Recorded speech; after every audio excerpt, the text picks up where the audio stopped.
Hey, Christine IC here, and welcome back to my channel. I hope you're taking the time to check out the van series playlist. There's two of them, one for when we made the decision and all the stuff that we researched leading up to today, and why we bought the Ford Transit and why we are building our own. So make sure that you hit that subscribe button and the bell for future notifications and give us a thumbs up. Matt has been really working hard. It's like his second job getting this van done, but we also take the time to test things out before things are really finished. You are actually in real time with us. This video ahead shows you some of the stuff that he was able to complete this past weekend. Welcome back to the van. We're doing more work again here today. What you'll notice on the last video is Christine explained it pretty well, but the plans change as we build. We don't actually have a written up plan. We've never done this before, so we're doing this on the fly. I'm dreaming up how to put this together as we go. I mean, I've got ideas in my mind of how I want to build it, but it doesn't always work out that way, so then you just kind of change and move with it as you go. In particular, if you notice at the beginning of the last video, we talk about that there might be a kennel down here or cabinets down here. And then at the end of the video, we're talking about drawers here instead and no kennel. And then again, microwave here, sink there, and so forth. This was going to be drawers on this side over here. But now we realize this isn't the best size for drawers. They'll be kind of skinny, so this will be better as a cabinet. It's taller, we can fit things in there that way. And then these would be better for drawers over here. We planned on then the microwave down below and the sink over top. But then I realized once I do that, I won't have access to the plumbing the way I want. So I want to be able to get the microwave up higher. And again, use every little inch of space in here.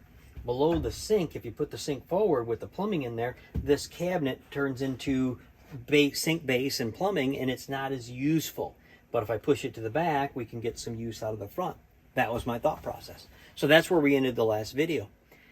Now, as we look at this, as we put the sink in here just to see how it goes, we realize the sink is pretty far back, okay? This is the only sink we have. We don't have a bathroom sink. So we'll be brushing our teeth, washing our face, even washing our hair in this sink.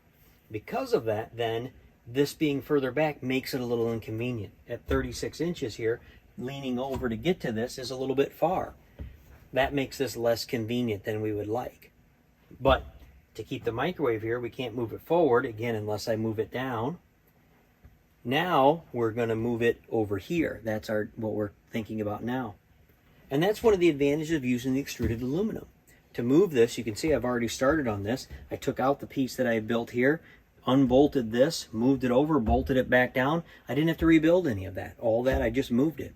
These pieces that are here, this cross brace down here, the little shelf, it's at the same distance this is. I'll be able to put it right in here and mount it right back up and use all that again.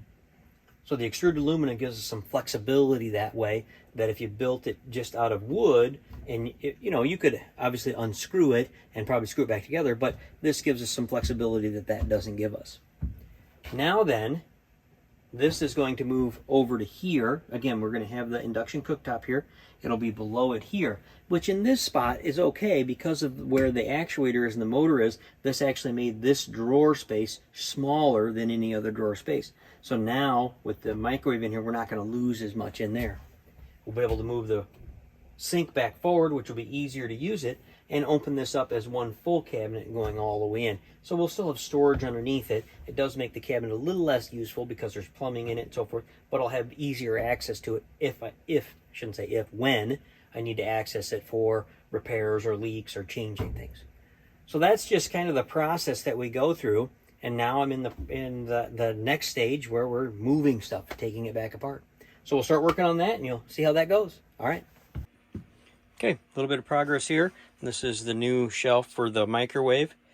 You can see I reused the crossbar here that was over there. I reused the back crossbar, again, that was on the other side. This is the floor, or the bottom of the shelf, that was over here. I cut it down so it fits this space, and then cut one more, so then I have a full floor there. I'm going to have to remake the cross part here for the indent here where the induction cooktop goes. I'm going to have to make another one for there, and then make a new floor for this, and then we'll be back in business there.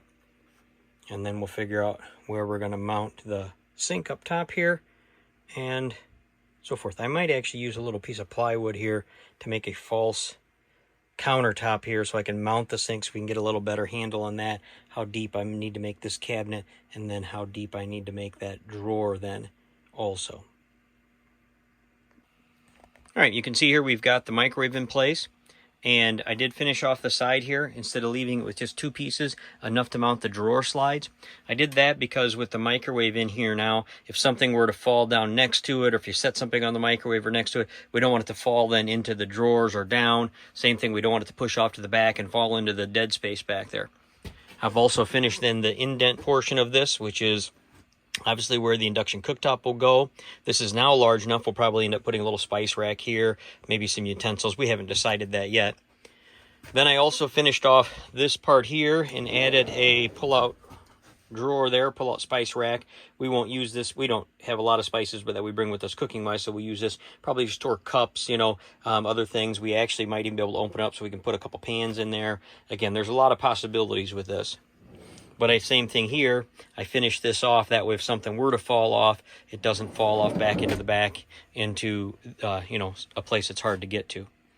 Now this area here is opened up so the sink can come forward, and then I'll end up finishing this off so it'll be a cabinet underneath the sink, and then we'll have enough room to put a drawer in this area here. You can see again the channel that I have in there for the electric to go across, plumbing will go across there. This part will be covered up by something solid. This will probably leave open. When I pull the drawer out, then it gives me access then to the plumbing and stuff that needs to go from one side to the other.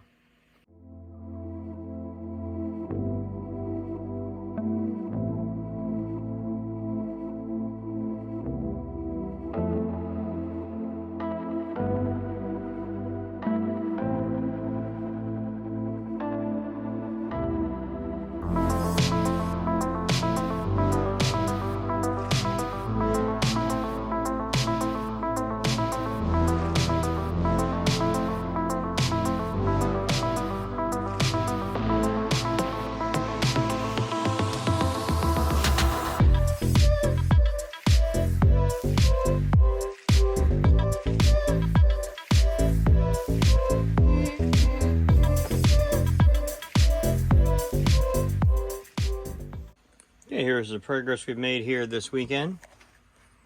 Have the kitchen panel up here, and then the closet is starting to come together. So we've got the poplar panels in, still have to finish that in, and the ceiling. The wall panel we'll do at the very end, that way we'll do them all at one time, but I'll be able to hang the light.